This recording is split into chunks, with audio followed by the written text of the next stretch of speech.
बघा टीडीच्या अनुषंगाने आपण परिसर अभ्यासावर आधारित बघा 7वीच्या इतिहासाच्या पुस्तकातील प्रश्न विचारण्यात येतात। तर बघा सूरदास यांनी सूरसागर काव्य लिहिले आहे। मुस्लिम संत रसखान यांनी लिहिलेली कृष्ण भक्ती गीते ही रसाळ होती। त्याचप्रमाणे तुलसीदास यांनी रामचरितमानस हा ग्रंथ लिहिला आहे।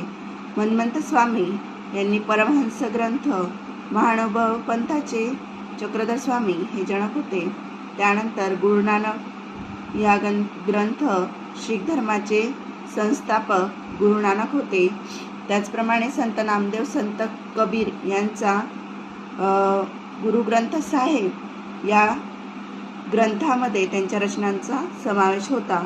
सुफी ग्रंथ इस्लाम धर्म, त्याचप्रमाणे संत नामदेव अभंग, संत ज्ञानेश्वर भावार्थ दीपिका, अमृतानुभव